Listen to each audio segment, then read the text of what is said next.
E aí, tá preparado?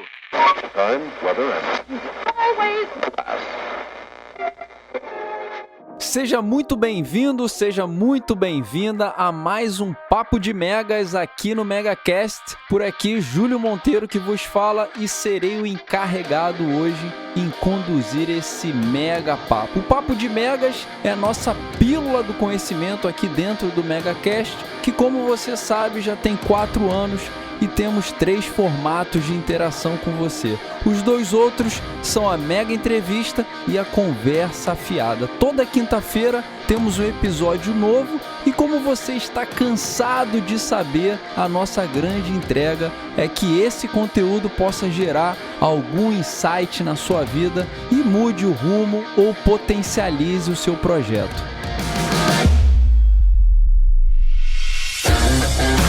Esse é o MegaCast, o canal que leva até você um conteúdo com potencial de transformar suas ideias em projetos, planos em realizações e trabalho em sucesso.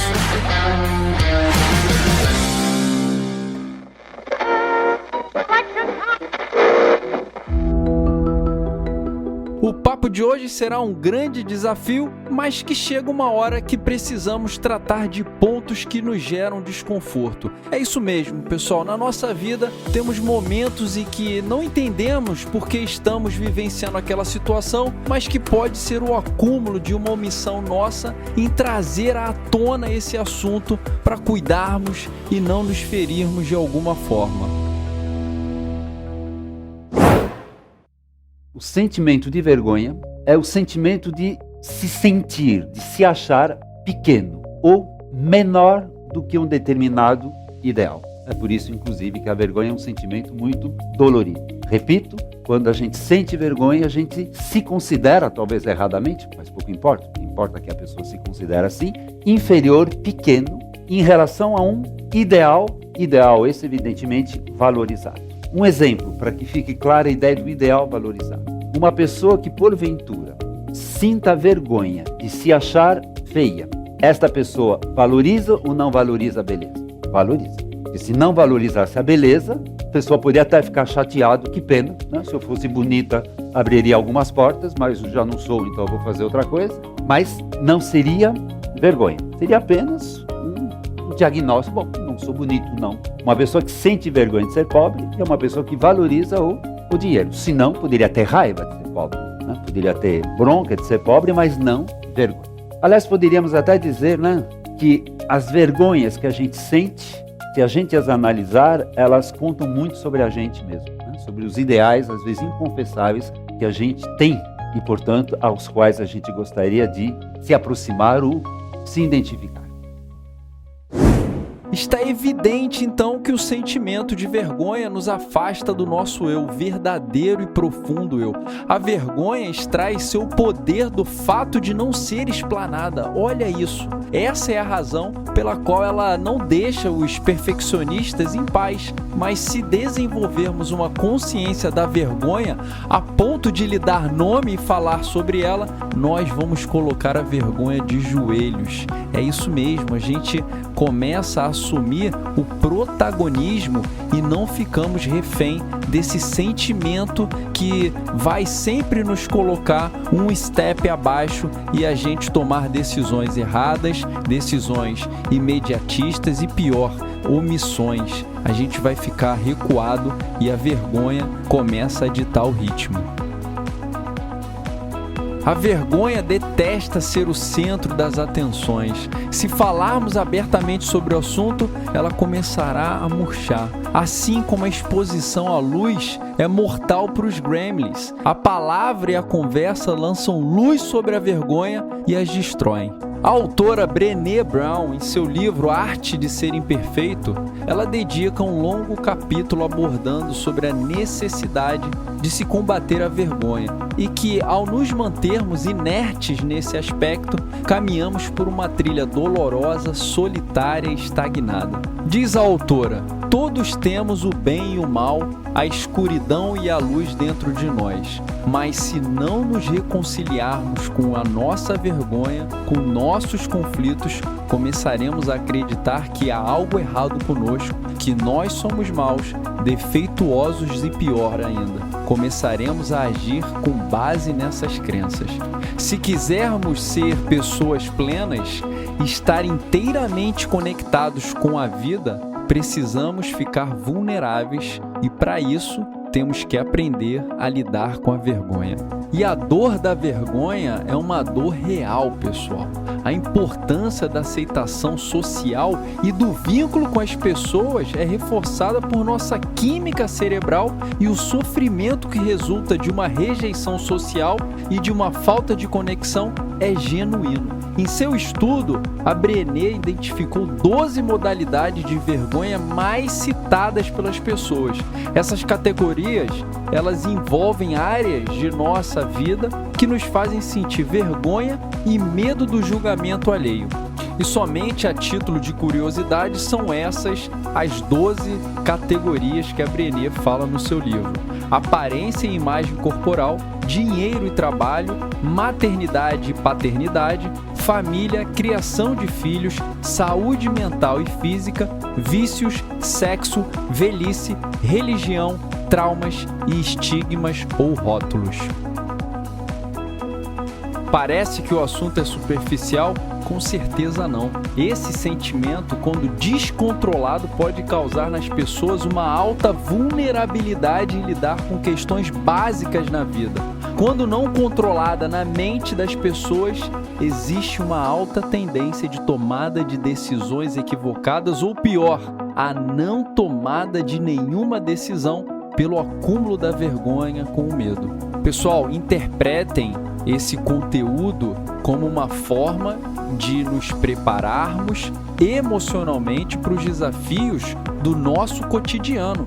Não falar de assuntos delicados como esse pode nos levar a uma dúvida e também a algo que nós tenhamos que trabalhar, mas que a gente não trabalha por medo ou por vergonha.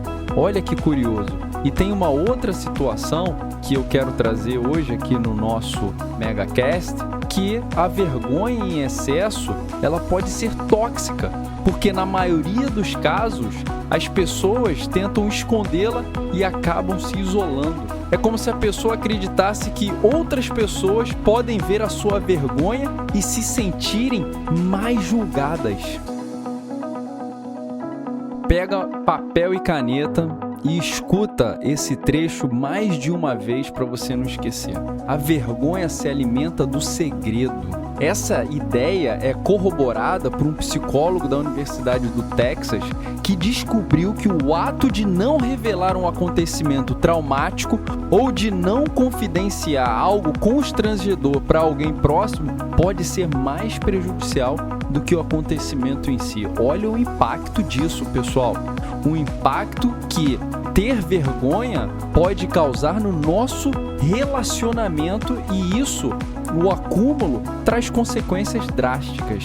Esse mesmo psicólogo, ele encoraja uma seguinte técnica, que é a escrita emocional, como recurso para lidar com uma situação de vergonha, comprovando que essa técnica pode ajudar na saúde física e mental, pois quando a gente escreve sobre uma situação difícil que a gente passa, isso nos ajuda a elaborar o que aconteceu e refletir e tomar melhores decisões. A vergonha é um elemento, fundamental nessas sociedades, porque elas estão baseadas, entre outras coisas, no conceito de honra. E a vergonha é aquilo que traz torta tant, que atinge a honra. Alerta, alerta, alerta. Presta atenção agora. Se estiver imaginando o que acontece quando você atrela sua autoestima à sua arte ou ao seu produto e as pessoas gostam muito do que você faz, deixa eu te falar uma coisa a partir da minha experiência pessoal e profissional.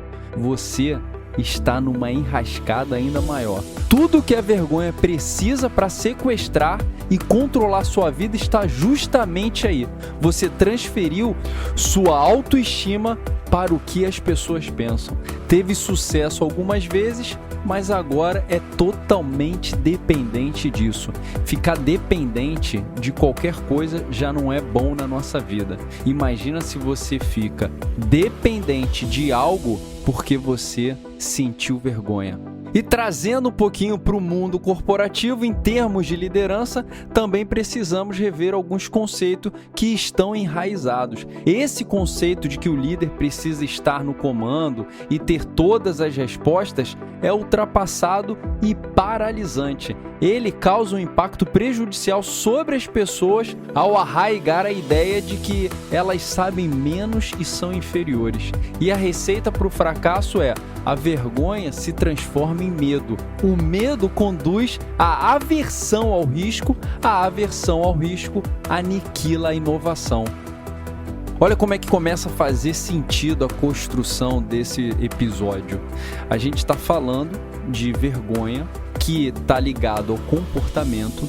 O comportamento desequilibrado nos faz tomar decisões erradas. Essas decisões erradas, se forem em grande proporção, geram impacto já no primeiro momento, mas se forem decisões erradas de uma forma pequena, elas vão acumulando e tem um impacto lá na frente. A questão é que um dos dois caminhos ou os dois caminhos vão te levar a uma falta de criatividade. Você vai estar paralisado porque você está sob o controle da vergonha e aí você entra na estagnação. E é muito comum que as pessoas se questionem: poxa, por que a minha vida não anda? Por que eu não sou promovido? Por que tudo que eu entro não dá certo?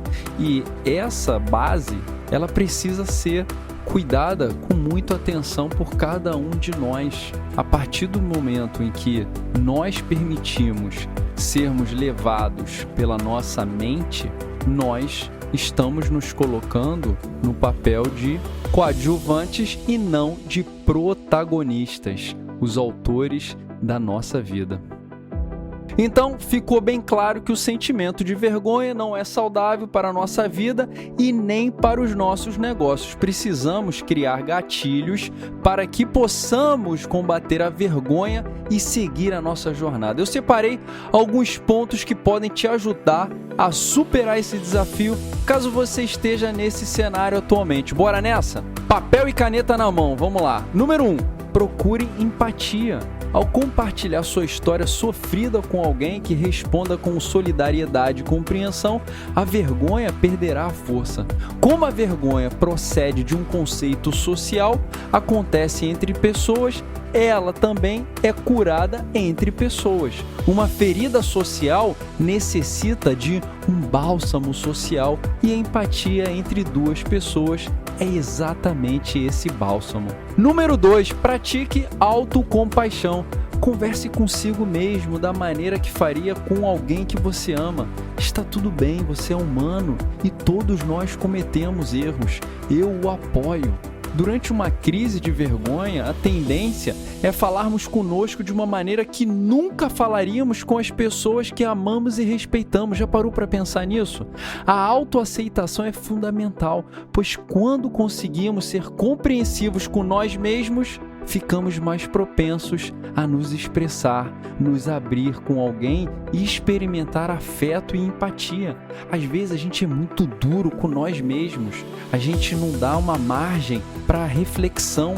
A nossa ação é de imediatismo, é de crítica para a gente mesmo. E isso faz com que esses sentimentos eles sejam adotados pela nossa mente como uma forma muito negativa.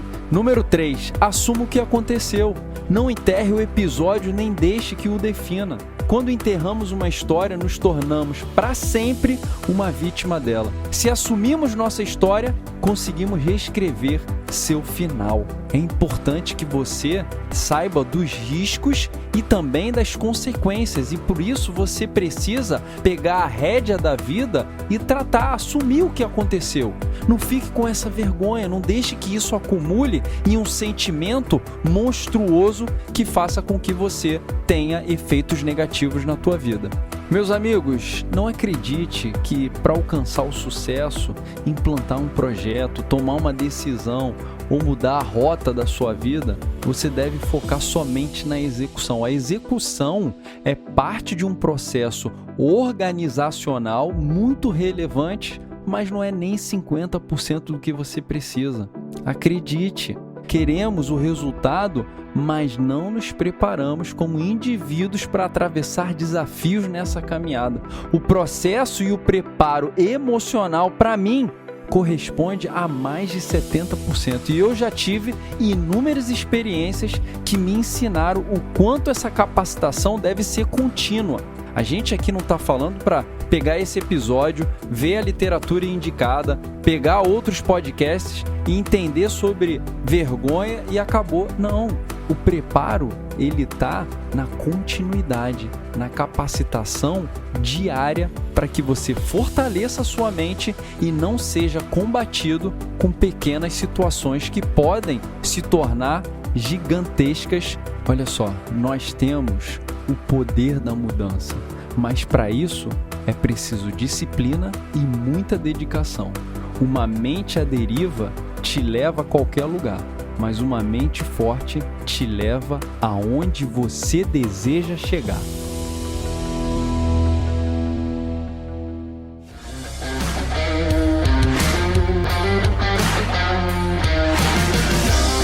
Espero que esse episódio tenha acrescentado muito na sua vida. O MegaCast é o seu conteúdo para estar ao seu lado no desafio que você está enfrentando. Por aqui, Júlio Monteiro, e você pode acompanhar mais trocas como essas no LinkedIn ou no J Monteiro Mega no Instagram. Te vejo nessa jornada.